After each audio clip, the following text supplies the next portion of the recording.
a means to gain independence, to be on your own but still be relatively close to the safety of mom and family, and have them close by in case you need some comfort. And eventually, by the time they're in their sort of mid to late teens, they'll join up, they'll find a magnificent old bull or just a slightly older bull to be their mentor, and they'll go off with the bulls and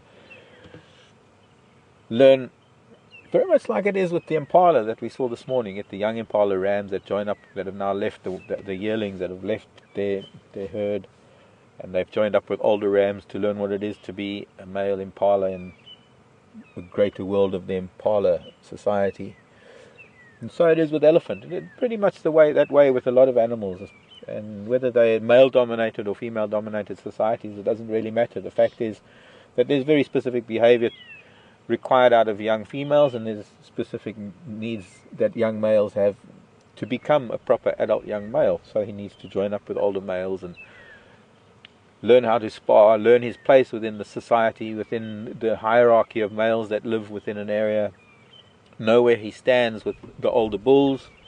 But he needs to know a lot more about being an adult elephant, which he's not going to learn staying with the mom and the girls, because the family unit essentially consists of the matriarch, the mother, with her daughters and their children, and those children are mostly females, and of course any of the males under, say, puberty, the age of puberty.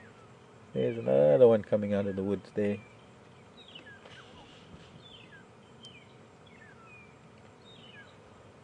Now that is also, once again, another little boy. He's not very old, he's only about a 12-13-year-old maybe.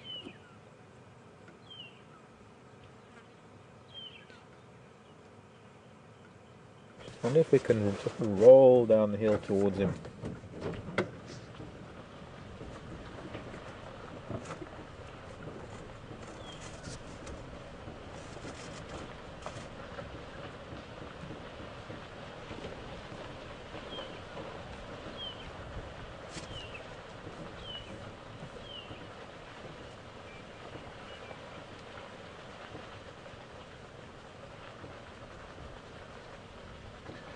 I can't explain to you, I can't quite describe to you not only the feeling of sitting so quietly amongst elephants, but just the quietness of the elephants themselves, the peacefulness that they exude, this tranquility that they exude.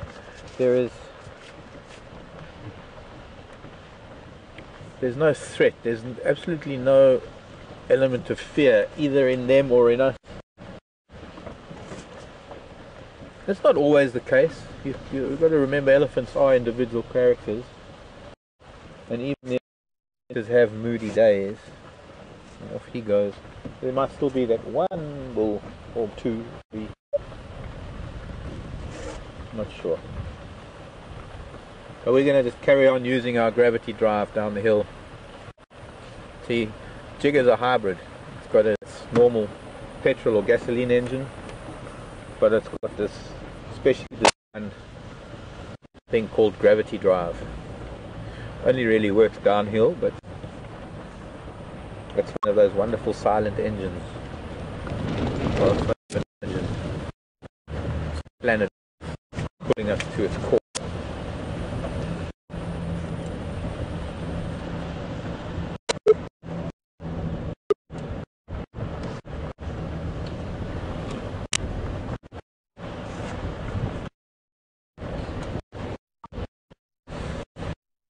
My elephant fix today.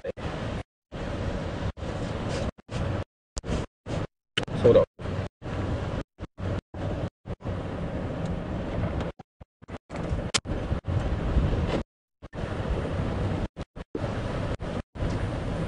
We're going to go down.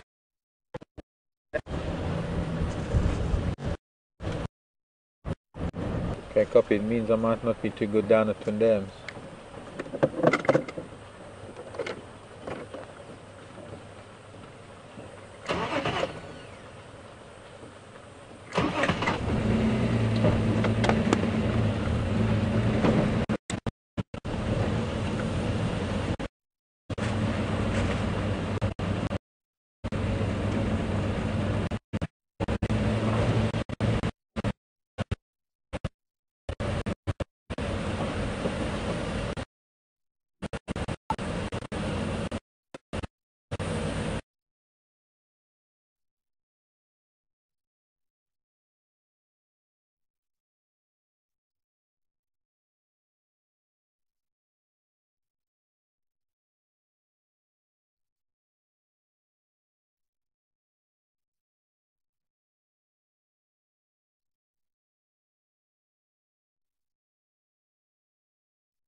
hot out in the sun, and he does have what looks to be a seriously cool. It almost looks as if that was made for him, or you could imagine him spending hours lying in that perfect little cove. Such a magnificent view we have. We're very close, and we were all just saying how much we're enjoying the sighting. This is my first sighting of a leopard on air, live, so an exciting time for me, and also somewhat of a relief. I've felt like I had a spell that was cast over me, preventing me from seeing leopard. I've, like I said, spent hours trying to find them over the last few weeks that I've been here. So this is a step in the right direction. We do have plans to head off a little bit later with lion in the area. The reason being that, like I said, it is very hot, and I find it unlikely that the lion would be up to anything exciting as of yet. Our chances of something happening with this leopard, I think, are greater. And also, kind of the rough plan is to stay here for a while until Mark gets a bit closer. And there's also another game viewer who's coming to have a look. So we'll wait until they get here and then carry on. It'll be great for Mark to see the two brothers, one in the morning, one in the afternoon.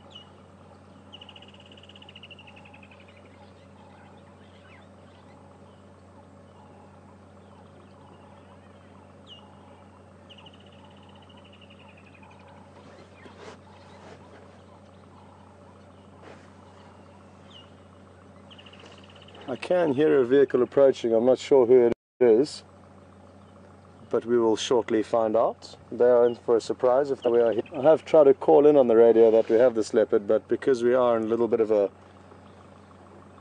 donga, a depression, I don't think people are copying us too well.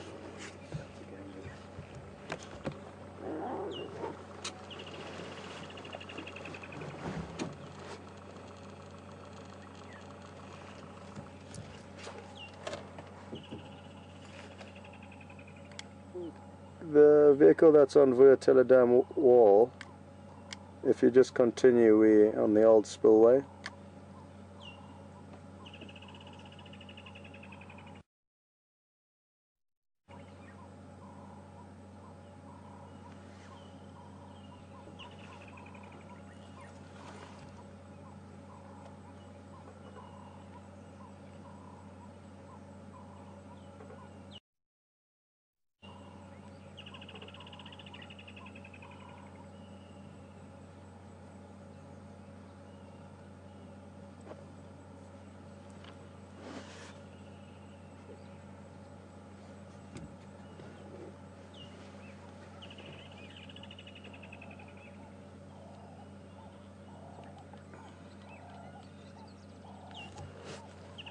Oh, he certainly heard something there.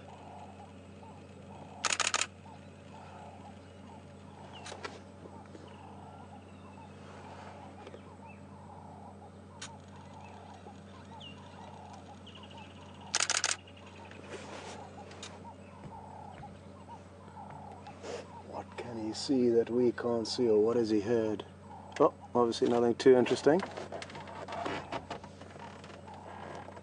I really do love it when we're all sitting here and don't hear or smell anything, and all of a sudden a leopard or a lion will lift up its head abruptly, having heard something of interest. It just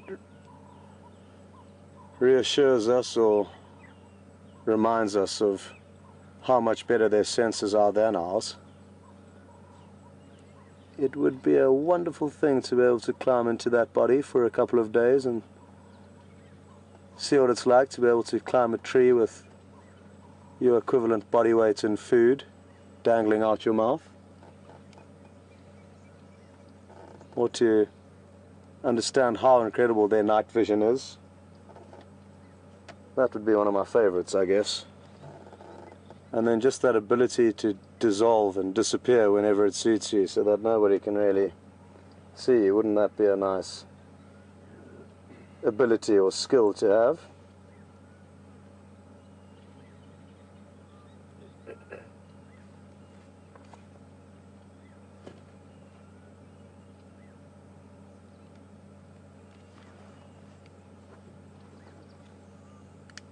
Station at Vuyatela, come in.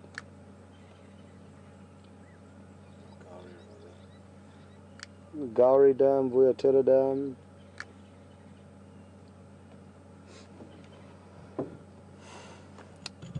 Shame, there's somebody parked probably 50 meters from us. They just can't see us, and I don't think they know what's going on here.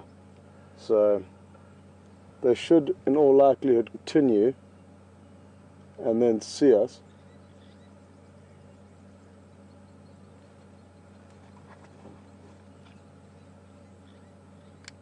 Good afternoon, just to let you know, I am in the old slipway and we have a Madorengwe here.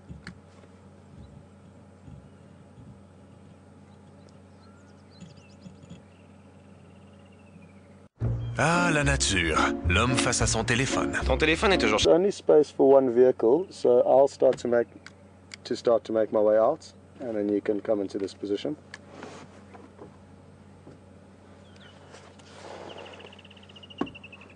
Okay, folks, well, I believe there's one more question coming through, and then we'll make space for this other vehicle, which is only fair. We've spent some great time with Djuma this afternoon, and by leaving this vehicle here, it also helps keep an eye on where this animal is, so that when Mark comes later, there's somebody here. So I'm very happy to have shared this afternoon and this moment with this beautiful animal with you.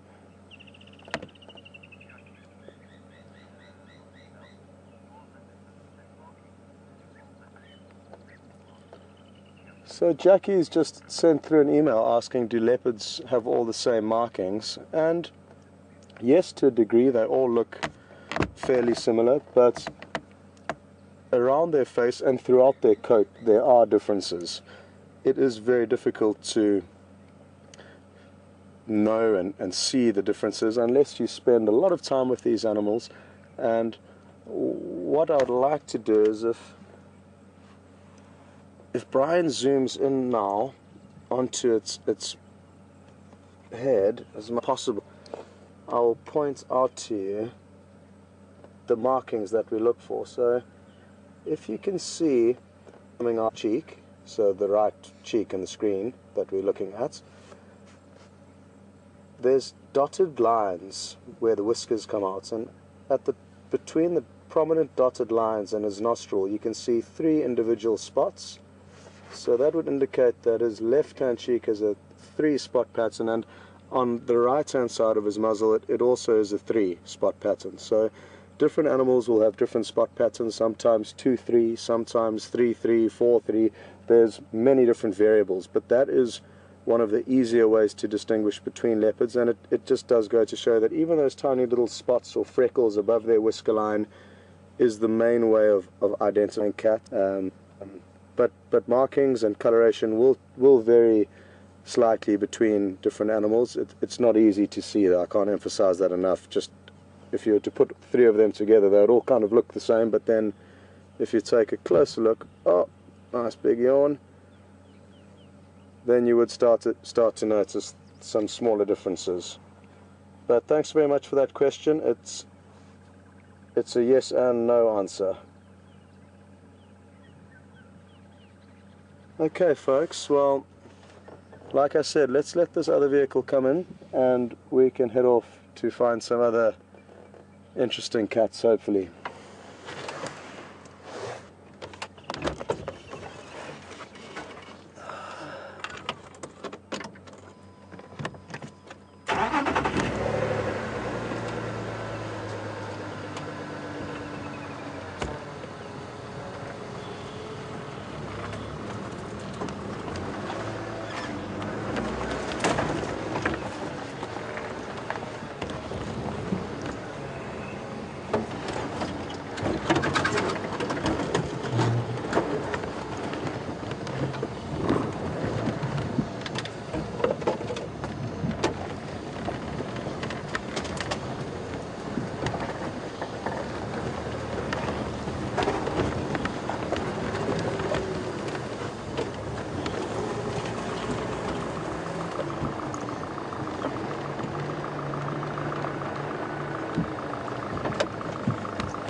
You can,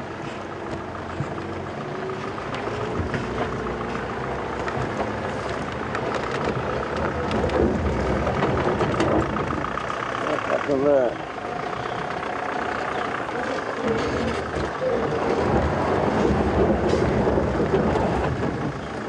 What has happened? There appears to be something potentially wrong with our vehicle, so I'm just going to reverse.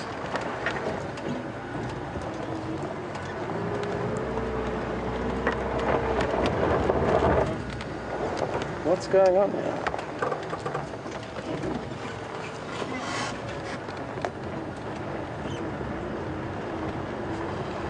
Enjoy, folks. We'll see you later.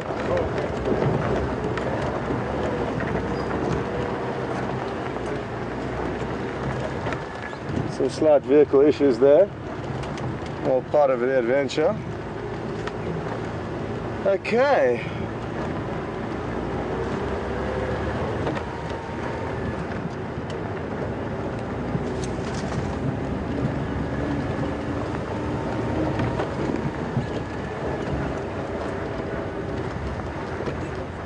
Leaving one station with the Madora Ingwe Gari Dam.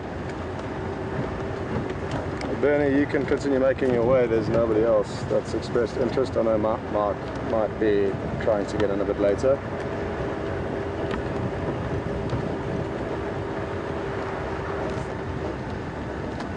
Sorry, go again?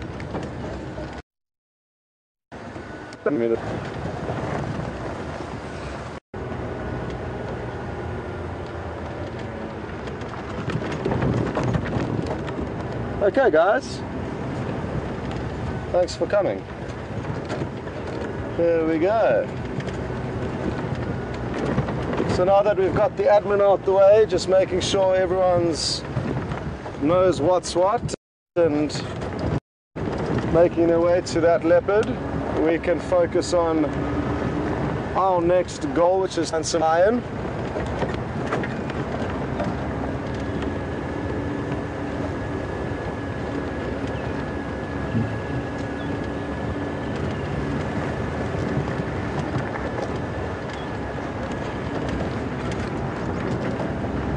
Just in the last 15 minutes it has cooled down a little bit, which is great.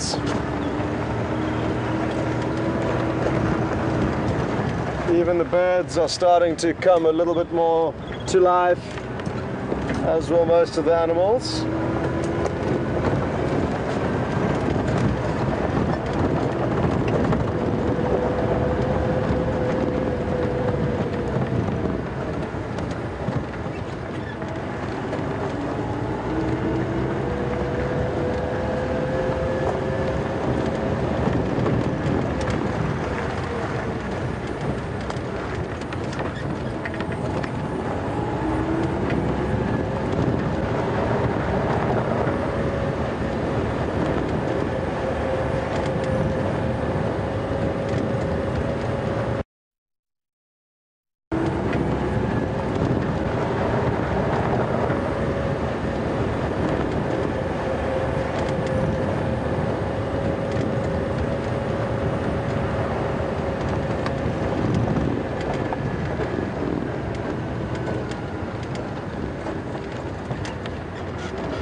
Okay, wonderful. Well, I've just got a message from Alex in control saying that a few of you have responded to my question asking whether some of you have come to the Sabi Sands before, and it turns out that quite a few have actually come to Djuma and Arathusa. So isn't it wonderful that you're follow these drives in a place that you've actually been to before. It really is cool. A friend of mine was actually here a few months ago, so it is a popular place, Djuma and Arathusa. For obvious reasons, we have been really spoilt over the last few weeks, and that is a combination of luck that you cannot hide from the fact that this area really is spectacular for game viewing.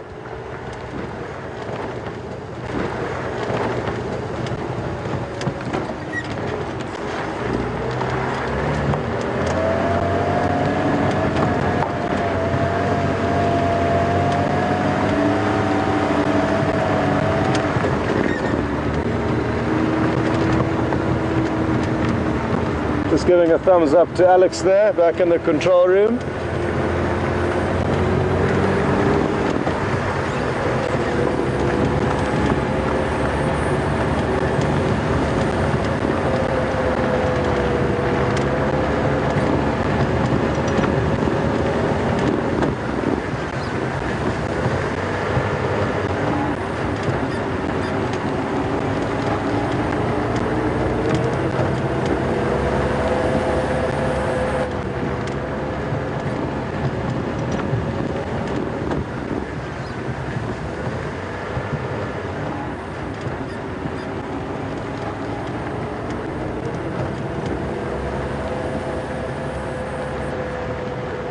Okay, interesting.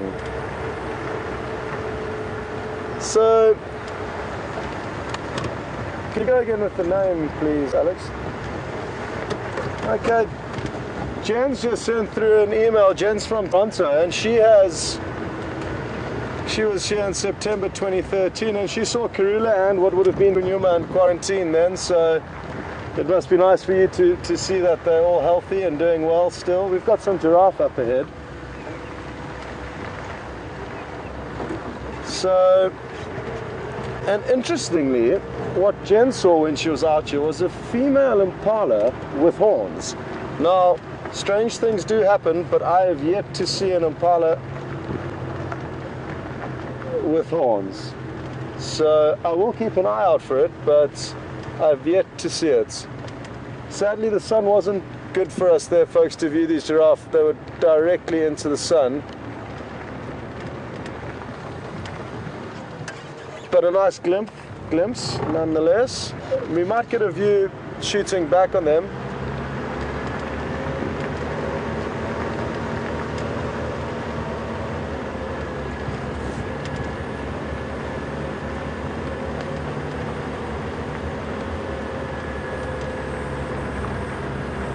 But that is how it goes out here, folks. Sometimes the animals are in the right place to be viewed, and other times they aren't, and that was an example of the elements playing against us. So we'll continue.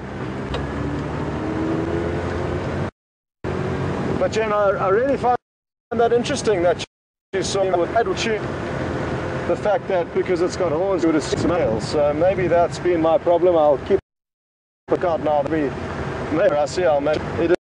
It doesn't just have horns.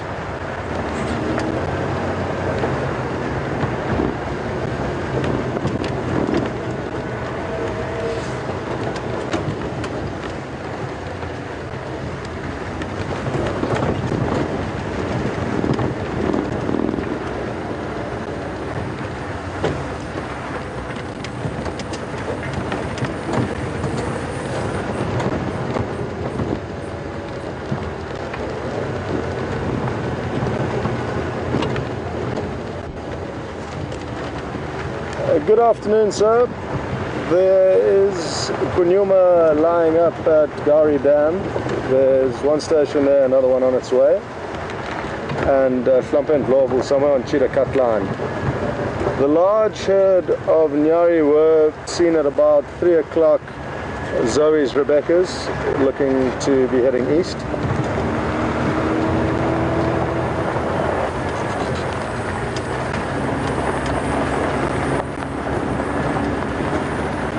There.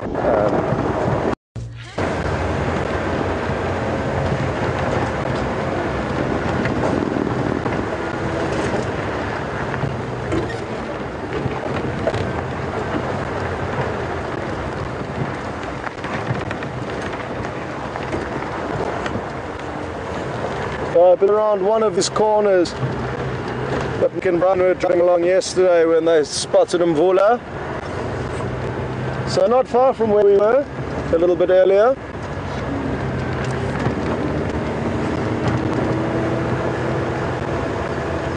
I watched the video footage of that. Sadly, Mark wasn't live.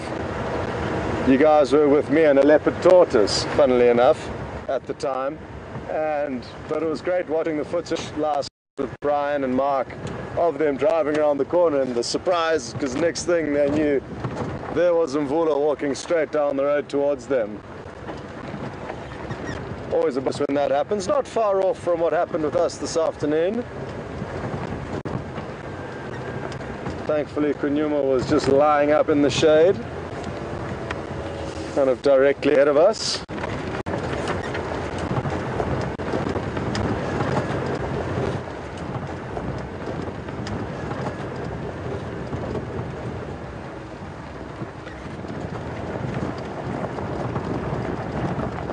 Also, an interesting part of the story, I'm not sure if Mark did let you guys know, but him and Brian had a plan to work a certain area close to WildEarthTV Dam where we just were, because there was a leopard seen on a camera there. Also at around lunchtime, I think. Either plan were there, and on their way they got a message saying that there was another vehicle there that had stopped for a sundial break. So it kind of ruined their initial plan, which I'm sure initially kind of frustrated them a little bit. But due to that, the sundowner that somebody was having, it forced them to take the route that route produced them. So everything does happen for a reason, the old cliche. But yesterday that certainly did live up to all the meanings behind that phrase.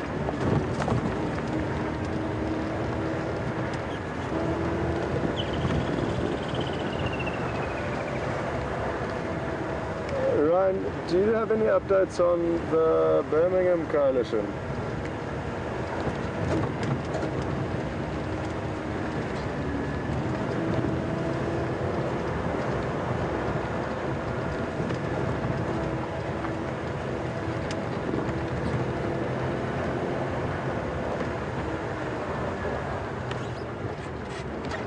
Good afternoon, stations. Can anybody copy me?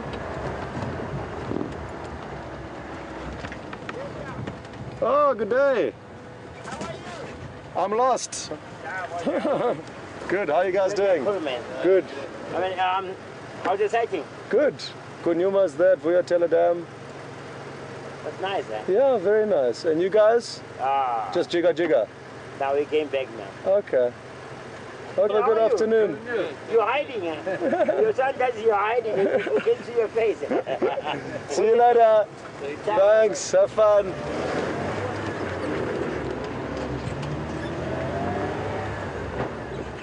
Traffic isn't something we experience too much about here, so it's often a nice thing to bump into somebody also out enjoying this beautiful afternoon. Those were some staff members from another camp that obviously doesn't have many guests in at the moment, so they're just out on a staff drive, which is so important. You can imagine working out in a place like this, and unless you're a guide, you sadly don't get out to explore very much. So it's great to try and take out the staff who are spending more time in the lodge area, out when there is an opportunity. I've just decided to take another route. Why, I'm not sure, but I just got that feeling, so we are going to run with it.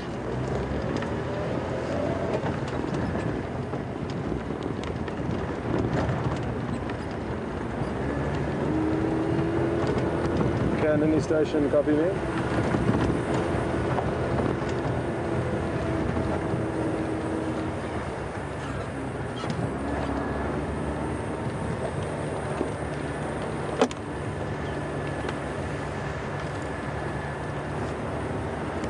Can any station copy me?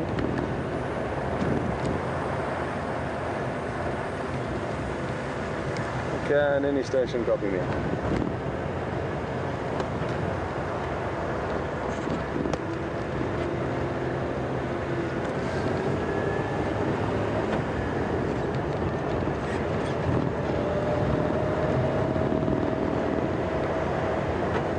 Okay, well here's some impala.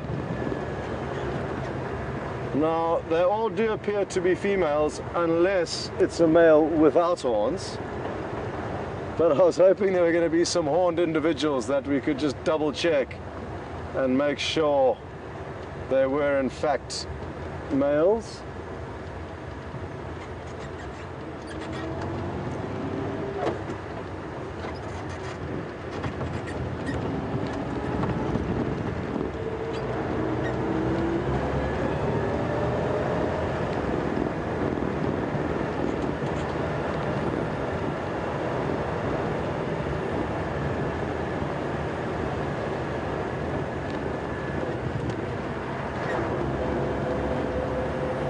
I haven't been having much luck with the radio, as you guys may have noticed, but that's nothing to be alarmed about. We're still a fair way off from the area on Arathusa where I was of Bingham boys this morning.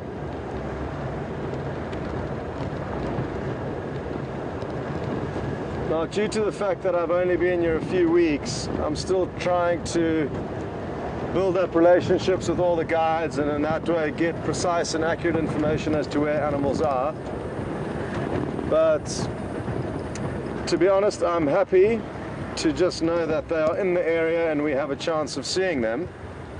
And I'm hoping to get some more when we get a bit closer and the radio hopefully begins to work.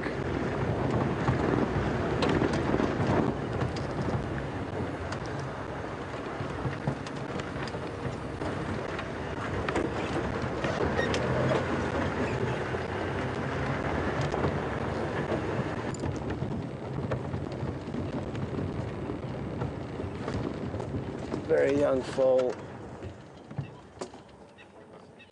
Beautiful.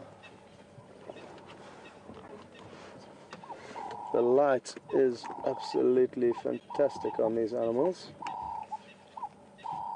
And therefore, we'll try and capture a few shots.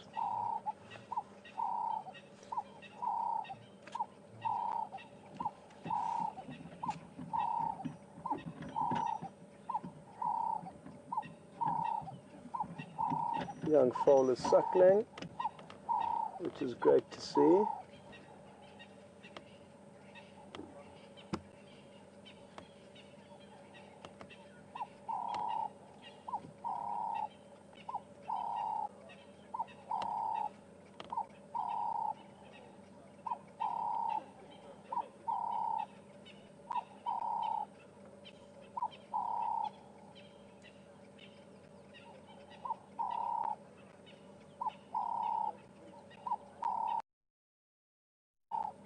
As you can tell from the amount that they are wagging their tail, they do get harassed by flies. It's not to say that they're not happy, but they are wagging them continuously to get the flies off them. Cape turtle dove calling in the background. We were chatting this morning about favorite bird calls and the consensus came up that there's kind of different genres, so depending on the genre of call, there's different birds for different moods or moments, but this for me is one of the kind of stock standard winners, the Cape turtle dove.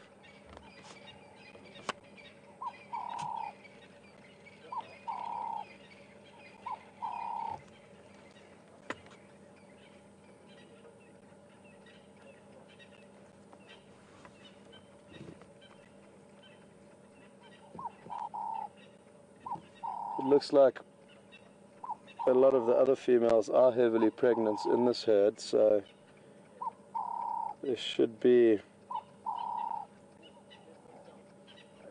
3 or 4 more additions in the coming months, or weeks hopefully.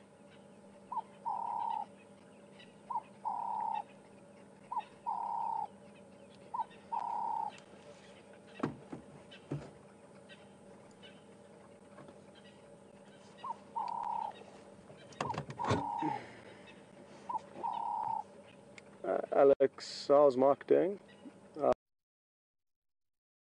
I wouldn't mind a little break just so I can chat with an Arathusa guide, yeah?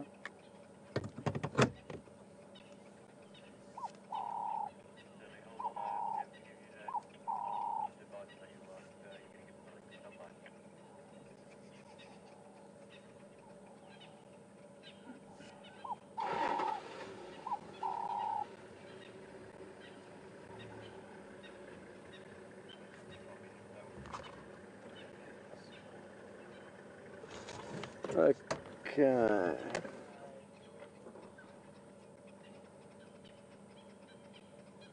These are the 2 ladies that I was referring to that are still heavily pregnant, so hopefully they will be delivering their 2 new additions to the Sabi Sands shortly. Folks, I am going to switch over to Mark for a moment and see what he's up to. So do enjoy, and hopefully we'll be that much closer to the lions when you come back. See you later.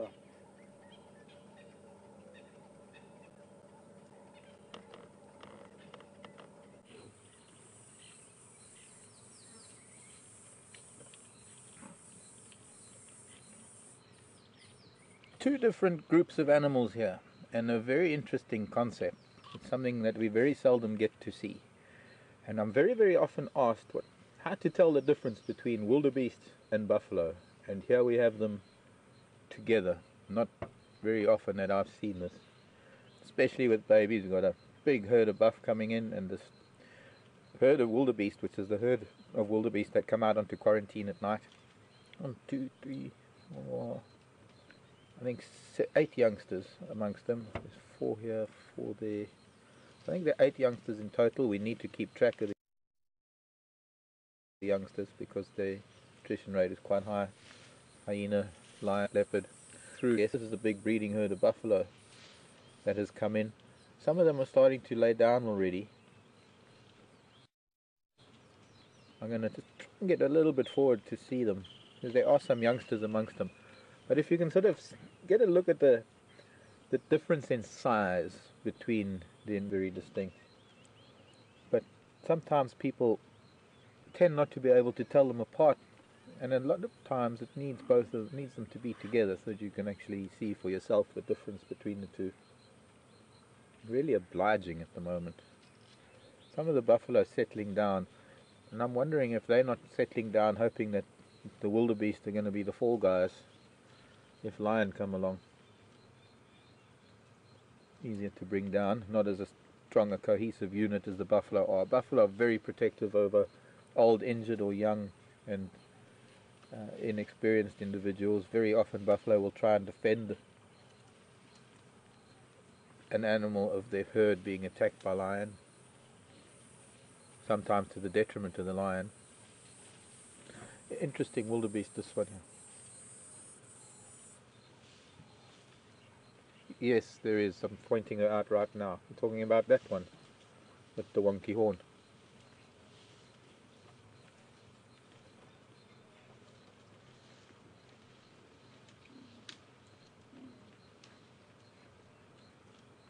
Okay, so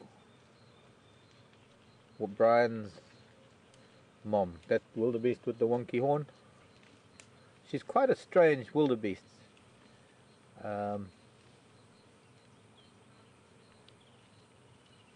She's got a little bit of a deformity, and her calf, which is the one immediately in front of her, you can see she's guiding it with her nose.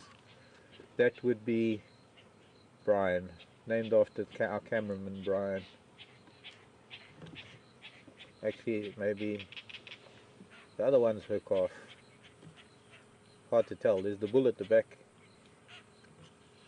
They're not very happy about the buffalo moving in the way they are. They're heading off to quarantine. We'll probably find them on quarantine when we close down this evening. I can see quarantine on the top of the next ridge. We're only about 200 meters away. They're out here obviously grazing. To the right of the road, where the wildebeest have been, is an area that has been burnt sometime during the dry season. There goes the big bull of the herd, the wildebeest herd. A little bit of displacement, tree bashing there. So the grasses on the right hand side are far better for the wildebeest than they are on the left hand side. And so they probably come out here every day and spend their days grazing here on this pre-burnt area that is now coming up. Flow of lane that some of them think that this is going to be their overnight spot. I was hoping that maybe we could follow them to Gowrie Dam. We're not very far from Gowrie Dam. I'm just going to roll forward if you want to zoom out a bit. So we've got a bit of a clearing here, we might get a better view. But these, probably the pathfinders of these buffalo, following the path of these wildebeest. Oh. Buffalo herds they're not as sedentary as wildebeest. They have to move over much larger areas, being a fairly large herd, and I'm looking way into the bush, quite far in, and there's buffalo moving in almost 180 degrees. So there's a fair number of buffalo. We'll get a greater idea if we get to see the herd in its entirety. It's not going to really be possible. But having grazed sufficiently for the whole day, they're going to find a spot like this. Some of them that are lying down tend to be some of the older bulls, older cows. They might prompt the younger ones to take their lead, and they will probably spend the night here. So I guess we could maybe expect them at Gowrie Dam tomorrow morning sometime. A nice cow, really nice horns back there.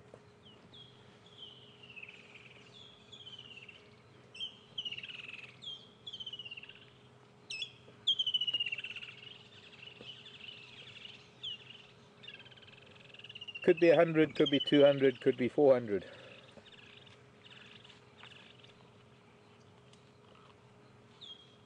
With such a large volume of grazers, they can't stay in the same place for too long. They would overgraze an area far too quickly, and especially now with grasses growing, they need to constantly move to find better grazing. In their wake, they open it up for not only new grasses but young trees, herbs and forbs, and leave behind little lumps of compost, manure, fertilizer in great numbers, replenishing what they've taken, giving back from this immense number of grazers that have, like a giant lawnmower that moves through the bush. Quite vital to the health of the bushveld, a herd of buffalo, because they open up the grasses not only for other grazers, but there's just so many other benefits to having buffalo. They trample the dead twigs, they trample dead grasses, allowing fresh grasses to come through.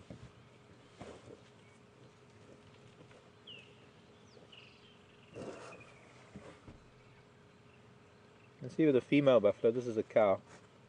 When she was looking at this central part of her horns, what we call the boss, there's a calf coming up behind her. Probably about 18 months old.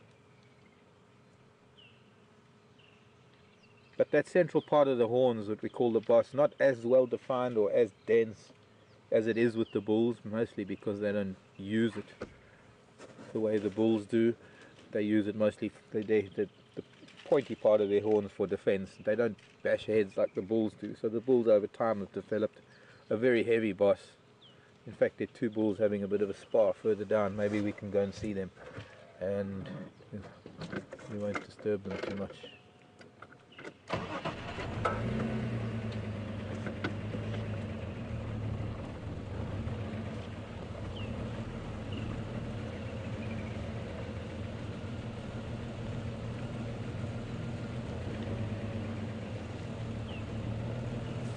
Brianna on email. Hi Brianna.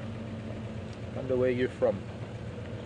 Okay, I'm just don't want to disturb. I want these boys to carry on sparring the way they were. There's a little boy, this very young one, just in front of them that was watching.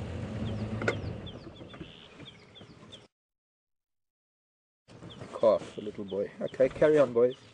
You can carry on. No? Big old lady moving through. There we go. A little bit of horn lock. They were in the open. Brianna was asking, do buffalo migrate like wildebeest do? In certain areas, yes, they do. Here in the Kruger region, they're constantly on the move, so it's seasonal movement more than a migration. Subtle differences, I guess. But also here, we don't get migration like you do up in Serengeti, Masai Mara. Remember, what you see on TV, on some of the wildlife programs, in terms of behavior and the way animals do things, sometimes is unique to the area that it is formed in. And those mass migrations of zebra and wildebeest only really occur in a handful of places throughout Africa. Here in the Kruger Park region, we don't have vast open plains like the Serengeti. And so the wildebeest and the zebra have an entirely different dynamic and way of life. And now you can see the very heavy boss of that big buffalo bull. Sorry to digress. So in a way, yes, Brianna, here the buffalo won't spend a particular part of the year in one area and another part of the year in another. Here they will utilize a vast area throughout the entire year. So this herd might be here in winter and they might be here in summer. The fact that they're constantly on the move sends them on rounds that we call the pathfinders, older buffalo who know the area very well, who have learnt it from their predecessors and who pass on the knowledge to their offspring. They follow the path of their ancestors, and that is a path that constantly takes them through grazing areas where there is good water and good mud and sufficient grazing for the herd.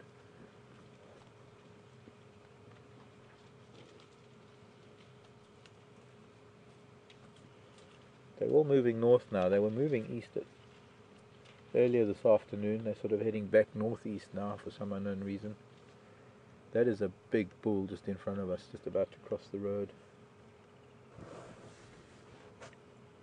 Magnificent bull. No, decided that the grass was greener on that side.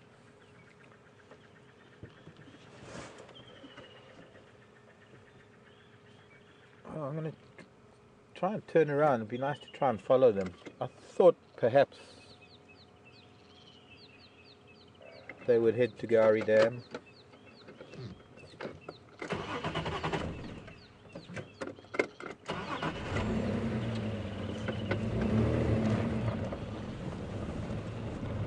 And some of them that were lying down have now gotten up because the herd started moving again. I obviously realized that it's not time to bed down just yet. They don't necessarily sleep throughout the whole night as most people would think. In fact, most of the herbivores don't sleep, period. They are pretty much 24-hour animals. They take a rest.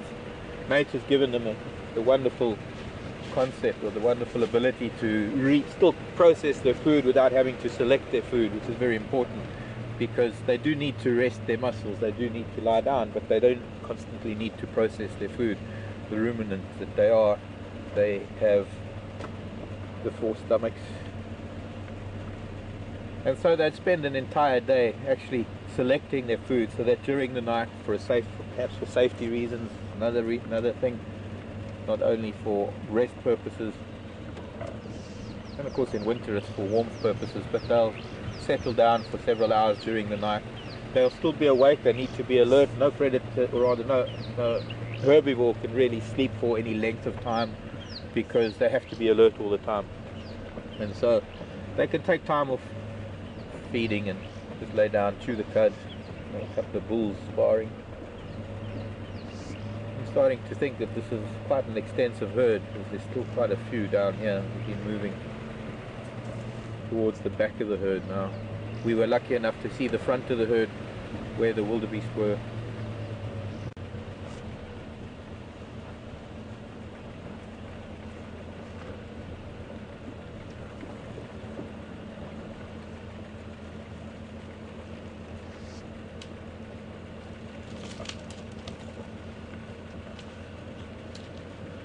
Bram in the Netherlands.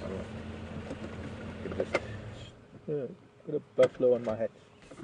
I've had a little buffalo on my hat. Bram in the Netherlands. Hello, Bram.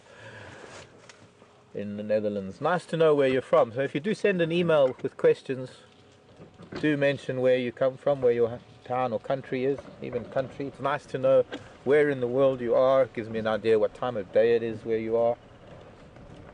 I said I was going to turn around earlier, but I'm going to turn around now. A very interesting question from Bram that actually extends through most of the herbivores and the antelope species. Bram wanting to know, what do buffalo use their horns for? Well, let's say there are a number of things actually. I think primarily defense, of course, is one of the main things. And many a lion has been gored by buffalo. Just recently up in the Timbavati we had a lioness that was very badly gored, but a decision was made to treat her, and I'll only know when I get back, unless I get other news in the interim. I'll only know how she turns out. I was involved with a pride of lion up in East Africa many years ago with a lioness that was very badly gored. I didn't see the kill, but I arrived minutes afterwards. And obviously the adrenaline was still pumping through her system, because she was vigorously fighting for a place on the carcass despite this incredibly bad gash in her thigh. But lion have been killed by buffalo. So primarily, Bram, I would say it is the defense thing. And a very important feature here is that buffalo, both males and females, have horns, much like wildebeest, as opposed to things like kudu and impala and some of the other antelope that only the males have found alternative means to using their horns for defense. You also find that these are animals that don't really have that much of well, I suppose they do. I shouldn't really say that.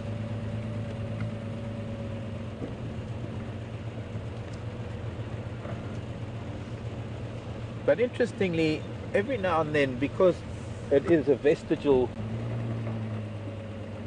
Oh, look at her. Thanks, Jason. Pointing out a deformity here, possibly a little bit of inbreeding. Hello. Are you sort of made fun of from time to time? What do they call you? Droopy horn? Poor child.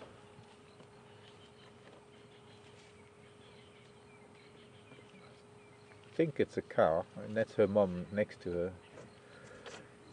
See, a matter of inbreeding when horns become deformed like that. Could just be a throwback somehow,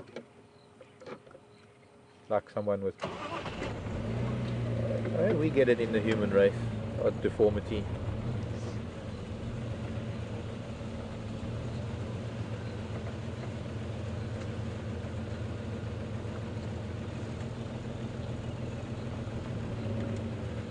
But you are still a pretty little girl. Yes. Moo. Hello, Moo. Are you getting a bit protected there, Mr. Buff? Or is that Mom? The big boss. That's a young bull. Probably big brother. Getting a little bit protective. Moo. Anyways, I'm rattling on. And Scott's over somewhere on Arathusa, and he's got something really, really, really special for you. So we're going to go from buffalo to the things that eat buffalo, and I will catch up with you a little bit later. I'm going to see what I can find further. I'm going to leave this herd. So bye for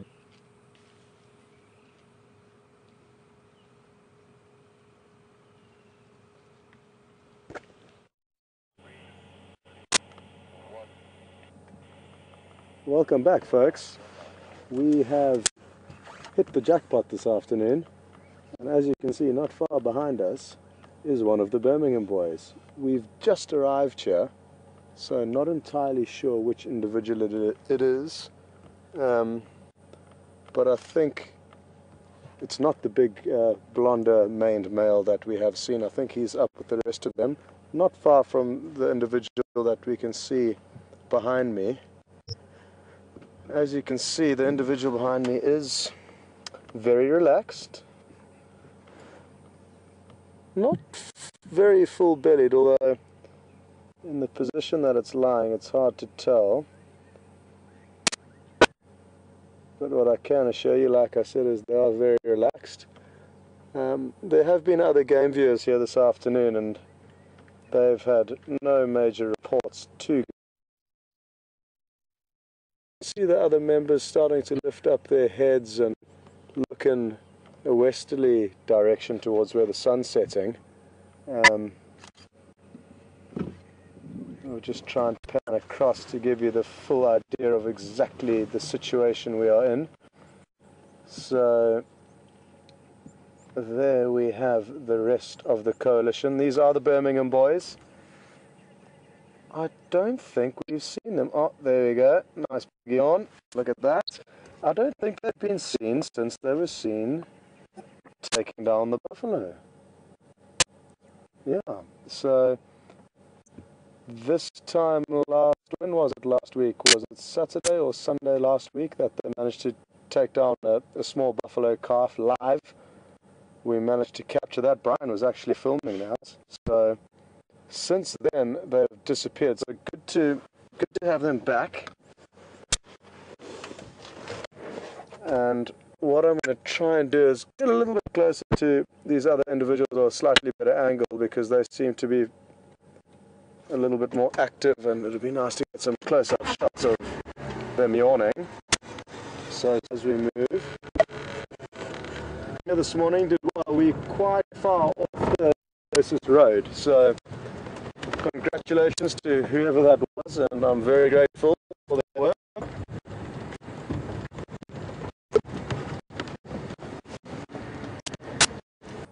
And then it appears that the other three, which you can see lying to his left, could all be, sorry, the older cousin I meant when I was referring to the bigger one.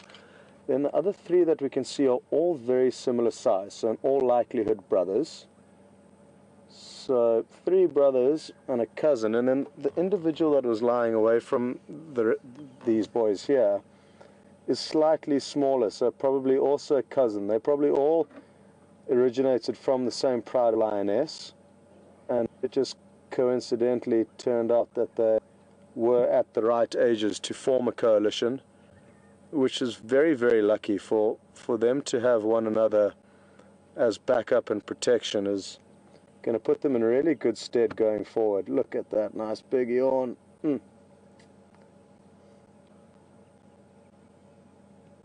So all distant relatives. It is interesting to notice the behavior that the smaller individual, which we saw initially, tends to not fit in as well and get as much kind of companionship that the others share amongst one another. That may change over time, but at the moment he does tend to distance himself, and even when it comes to feeding on carcasses, he certainly knows his place, and that is last in the queue, sadly for him.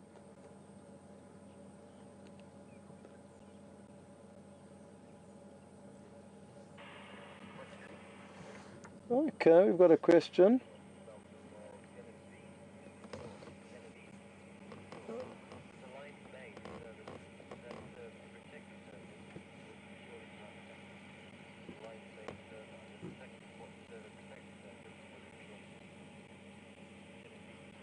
Okay, good evening, Genevieve.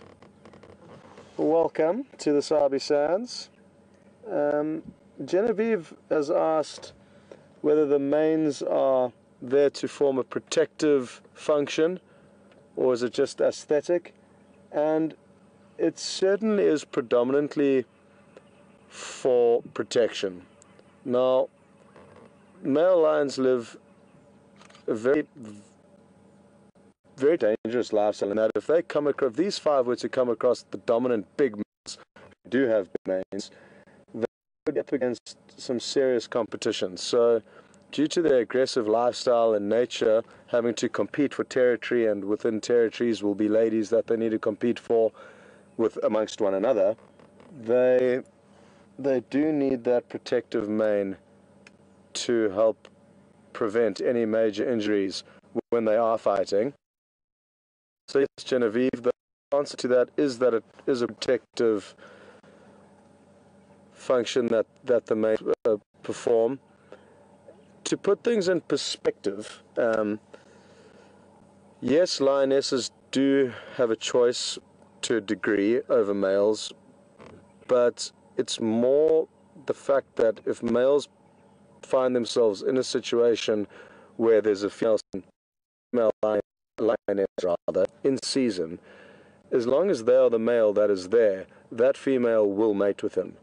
Now, in order to get there, they need to be big and strong. Yes, looks do provide some benefit to them getting the ladies, but at the end of the day, it's the biggest, strongest lion and that will mate with them. So having a big mane will aid a lion in getting to that position rather than actually looking for the lady. It will protect him along the journey to acquire a big territory within which a lioness would occur. So yeah, thanks very much, Genevieve, all the way from New York. It would be very interesting to know what they had heard earlier,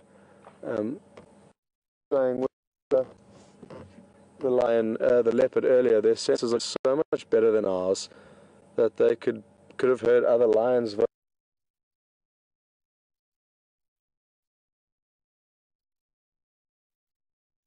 were on the Djuma property earlier, and these guys have been specializing in hunting buffalo. They've killed 3 in 3 nights. Wonderful.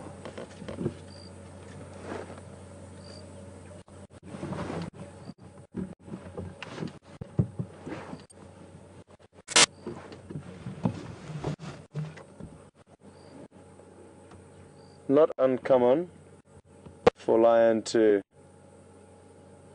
take a very relaxed and slow approach to starting either their morning or their evening.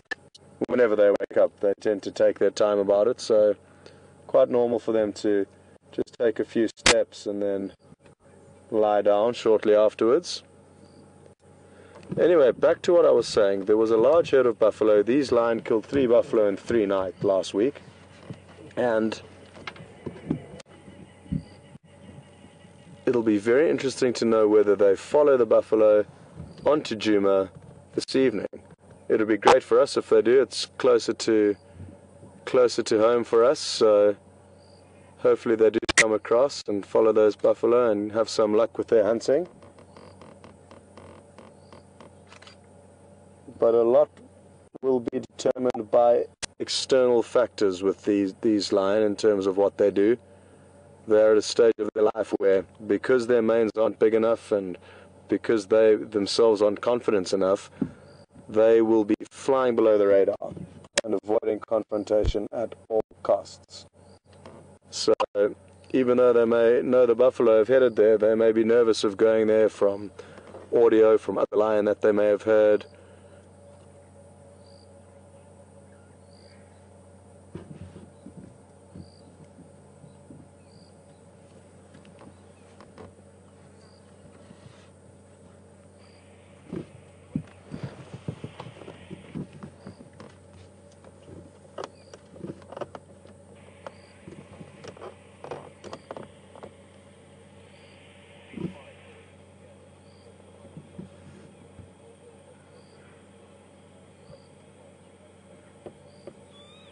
We've just had a question through from Mauricia asking whether these 5 will stay together when they find a lioness that's in season, and they could well stay together.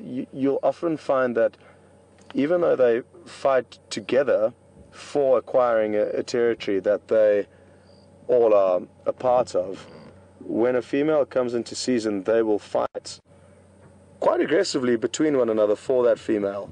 Now, obviously, you can understand that over time and over a few battles between themselves, they will know who the biggest and the strongest is, and therefore not want to carry on taking him on. So it won't necessarily carry on these fights, but they will fight with one another to establish who is going to be the lucky man.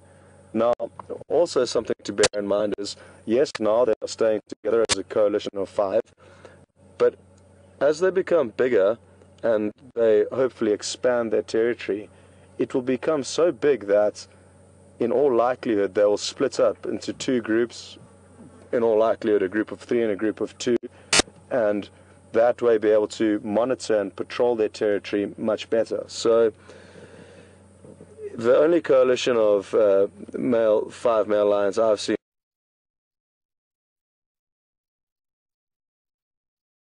a few of them were killed by the Machingi lions, which are the current dominant coalition in this area. But the 5 Mapogos that I used to view would often split up into different groups, and that way be able to monitor their territory better. Therefore, if 2 of them came across a lioness in season, obviously only one of them would mate and the other one would kind of just lurk in the shadows. Not a place where you want to be, I don't think, but it does happen. And essentially the bottom line is that one of them will be dominant here, and I'm guessing at this stage it would be the one with the blonder mane, but who knows? I mean, the 3 younger cousins may well overtake him and catch up to him with time, as he does look a little bit older than them. But thanks, Mauricia, for that question.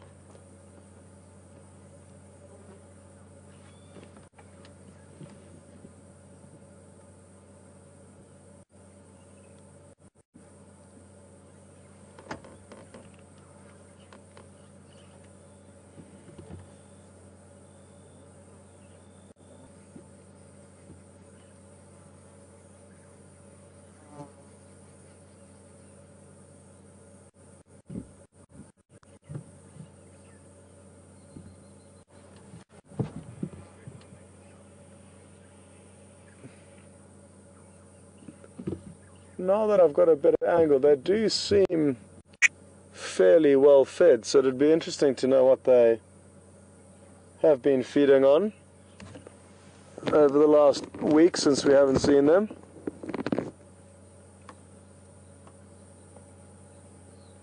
But like I say, they have kind of proved themselves as buffalo hunting, or buffalo hunters, buffalo hunting specialists. To kill 3 in 3 consecutive nights was a very strong performance on their behalf.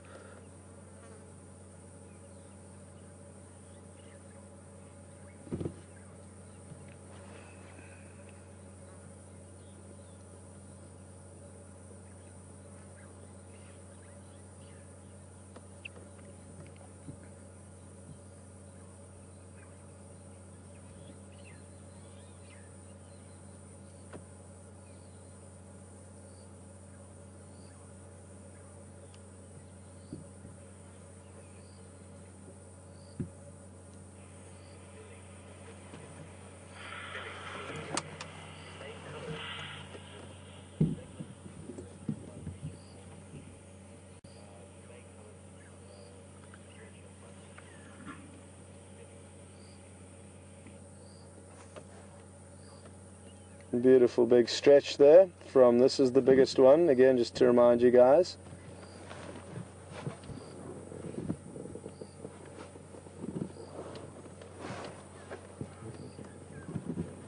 Well, they're all just moving from kind of A to B to lie down in a new spot, it appears. Let's see what happens here. A question's just come through from Billy asking about the mane color, the color of their manes, and whether it depends on genetics and or area. A combination of the two. Obviously, lions occurring in a certain area will hold a certain gene from within that area, and yes, there are certain areas where you do get darker maned lions. The black maned lions of the Kalahari are ones that come to the top of my mind. So yes, Billy, there certainly are differences in the area you go, and within the different area that you find yourself, that specific gene pool will often carry a certain traits of manes, but it can depend on the individual and differentiate on the individual. I think this one has just got a blonder looking mane because of the stage of his growth, stage of his life. The others may go through this, even though they are his cousins, may go through the same kind of blondie patch before it does start to darken with age. Oh, we just had quite a vocal yawn there. I'm not sure if you could hear that purring noise. I'm just going to reposition the vehicle slightly, folks. So bear with me.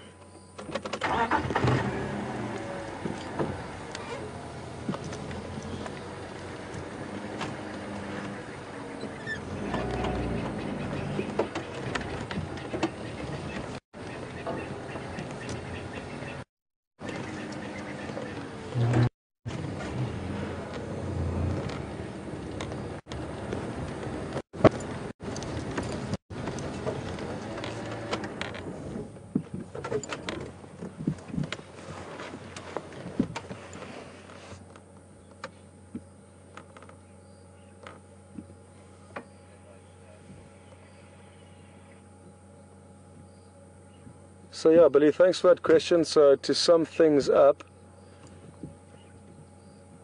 the area that lions find themselves in will obviously determine the gene pool of that certain area, and those two things will contribute to the color of the mane, but also age. I mean, as these guys get older, their manes will certainly become darker and bigger.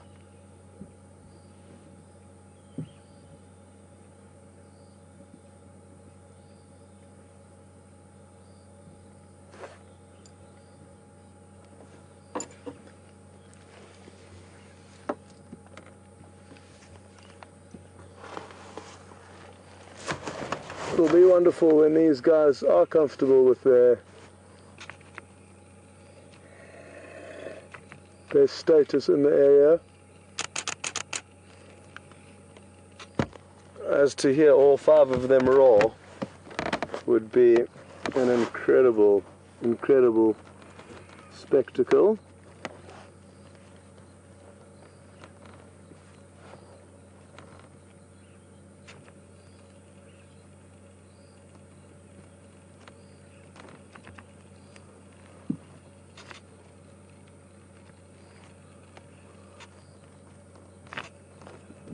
There's 2 of them holding their heads up to the east. I'm not sure what they can smell, but they can certainly smell something. Maybe it's those buffalo. Maybe it's some other animals nearby, I'm not sure. But 2 of them now are really lifting their noses up to the east.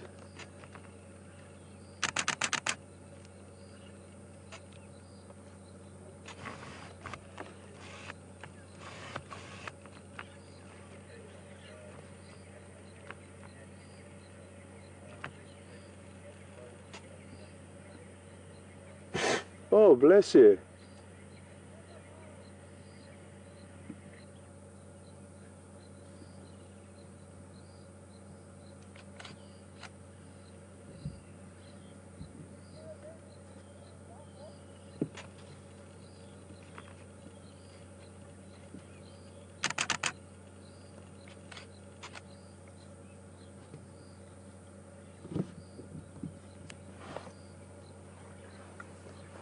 It really is awesome, the stage of the evening when they all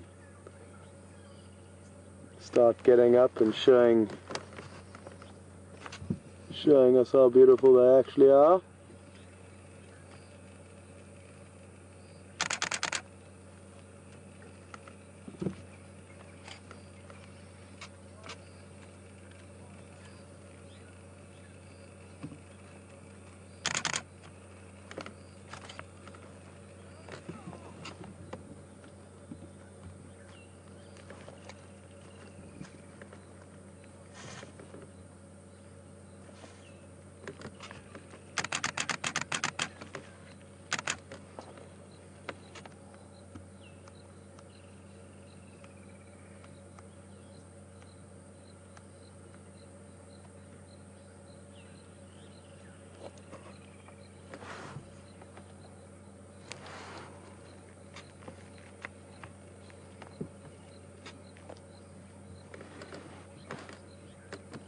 Well, we've just got a few more minutes and they seem to be getting active just at the right time so that we can close off with them on the move. Them starting their nights and us finishing ours, which is typically how it works with the cats. Check. Aha!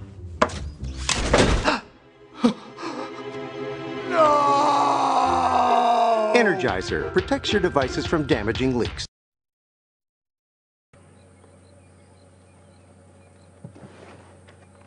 I can also hear another vehicle making its way in here.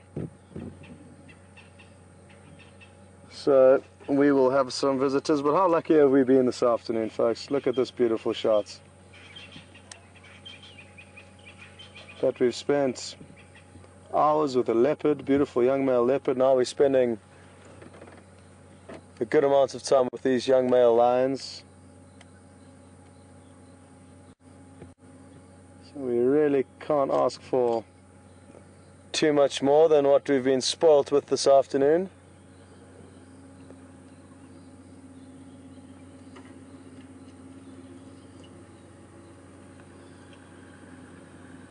And just for me, just really enjoying spending time with these cats. I haven't had too many opportunities up to date to spend time with the cats of this area, so it is a wonderful experience for me so far.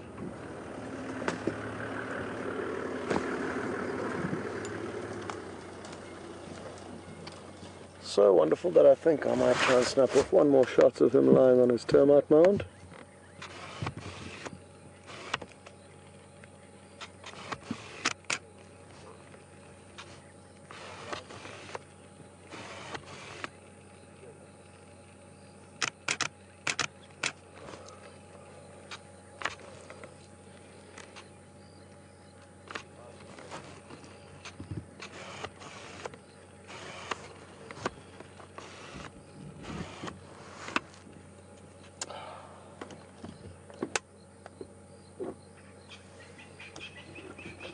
Okay, well, we are going to do our best to stay with them now. Or do we rather wait for the last individual to walk past? I think we should give the smaller youngster some attention, guys. So that is what we're going to do. Rather than bundu bashing, we will get onto this individual's pathway and let him walk directly past us, hopefully. And that way, we would have given all of them the rightful amount of attention that they deserve.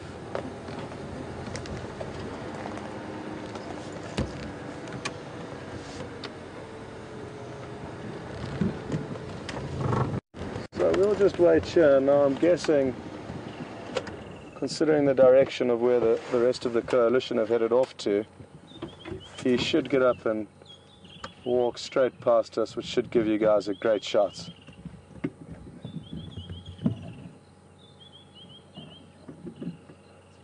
It's not easy doing the camera work out here, folks. Whenever I park, the ground's a little bit unstable, or unsteady, or unlevel rather, which causes the cameraman some difficulties with leveling everything out. This individual, I'm not sure how he injured his eye, but he has been carrying that eye injury for a while. Nothing too serious, but it is a characteristic that does help us identify him a little bit easier. And here he goes. Stretch, no doubt. And then he should walk straight past. Not as close as I'd like, and now I'm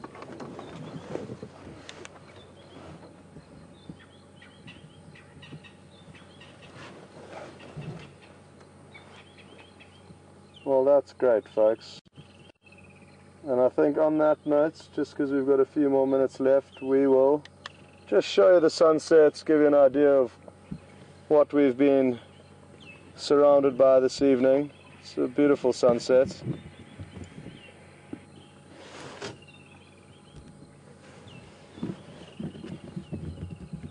And again, I've caused some hardships for the cameraman, but bear with us.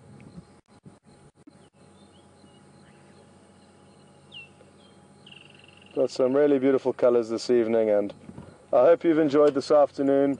I certainly have. It's been a big cat afternoon, and I needed to get my fix and make the most of it, so tomorrow we might be able to spend some time focusing on the smaller critters out there and whatever is out and available to us. That's the thing, you know, if the opportunity is there to view cats, we will certainly use it, but there are times when the cats are scarce, and that then gives us the time to talk about the smaller things and simply just drive around and see what there is to interpret. So